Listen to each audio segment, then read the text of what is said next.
पिछले कुछ दिनों में आपने नोटिस किया होगा कि इन्फोसिस, टीसीएस और विप्रो जैसे आईटी जायंट्स के शेयर प्राइसेस गिर गए।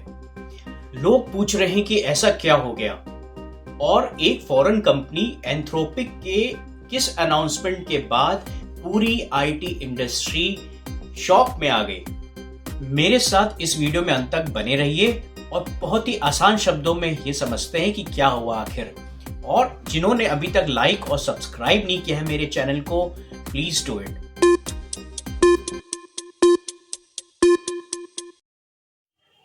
वीडियो को पूरी तरीके से समझने के लिए आपको दो टर्म समझना होगा। पहला है सास आईटी फर्म्स। ये फर्म्स क्या करती हैं? SaaS means software application as a service. ये यूजर्स को अपना सॉफ्टवेयर एज अ सर्विस की तरह इंटरनेट के थ्रू प्रोवाइड करती हैं। यूजर जो यूज करते हैं वो उनको मंथली सब्सक्रिप्शन या एनुअल सब्सक्रिप्शन लेना पड़ता है। यूजर्स को सॉफ्टवेयर अपडेट करना, मेंटेन करना, ये सब झंझट नहीं होता है इसमें। बड़ी सास आईटी फर्म्स हैं, जैसे सीआरएम के लिए है सेल्सफोर्स, क्रिएटिव टूल्स के लिए है एडोबे, स्लैक है कम्युनिकेशन के लिए, या जीमेल, और भी बहुत सारी बड़ी बड़ी आईटी फर्म्स। ये कंपनी क्लाउड बेस्ड टेक्नोलॉजी के थ्रू बड़े बड़े काम बहुत आसानी से करवाती है, जैसे प्रोजेक्ट मैनेज करना, डेटा एनालिटिक्स, साइबर सिक्योरिटी जैसे काम ये कंपनियां अपने इस टूल के थ्रू करती हैं। अब बात करते हैं असली गेम चेंजर की, एजेंटिक एआई। ये एजेंटिक एआई आखिर क्या होते हैं? अभी तक आप नॉर्मल एआई के थ्रू आपको जो काम करना है आप उससे पूछते थे, वो आपको जवाब दे देता था। लेकिन एजेंटिक एआई खुद ही वो डिसीजन भी ले सकता है और सोच समझ के आपका वो काम पूरी तरह से कर सकता है। अब सपोज समझिए आपको एक ऐप बनाना है किसी टॉपिक। आप बोलोगे एआई से कि मुझे इस टॉपिक पे एक ऐप बनाना है, तो एआई आपको कंसर्न कोड्स सारे दे देगा और आपको डिटेल बता देगा।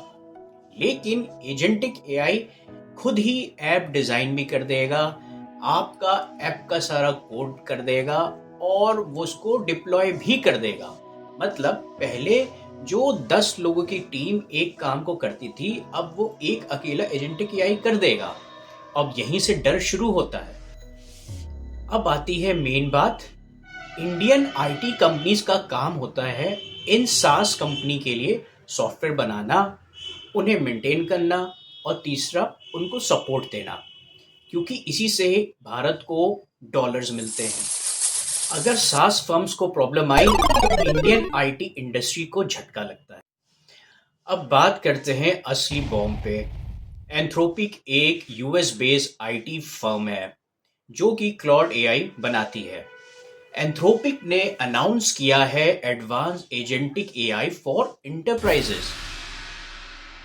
इसका मतलब होता है कि अब सास कंपनीज को कम लोग चाहिए, कम डेवलपर चाहिए और कम मेंटेनेंस भी चाहिए। अगर एआई ही अब सॉफ्टवेयर बना देगा तो बात उठती है कि इंडियन आईटी फर्म्स का काम कहां रह जाएगा।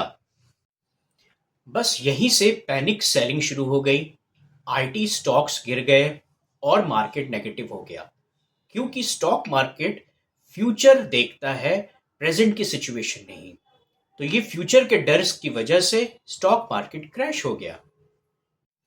लेकिन दोस्तों, इससे इंडियन आईटी इंडस्ट्री खत्म नहीं होगी, लेकिन हाँ, बदलेगी जरूर। जो कंपनी एआई के साथ चलेगी, एआई को अपना लेगी अच्छे से, वो कंपनी आगे चल के जीतेगी जरूर। तो दोस्तों, स्टॉक गिरने की वजह सिर्फ एंथ्रोपिक नहीं है, जबकि एआई का फ्यूचर इम्पैक्ट है। आप क्या सोचते हो? क्या फ्यूचर में एआई जॉब खा जाएगी या नई अपॉर्चुनिटीज लेके आएगी? और अगर आप भी एआई को आसान भाषा में समझना चाहते हो तो मेरा पिछला वीडियो जरूर से देखिए, जिसका लिंक मैंने डिस्क्रिप्शन बॉक्स में दिया है। तब तक के लिए दोस्तों, नमस्कार।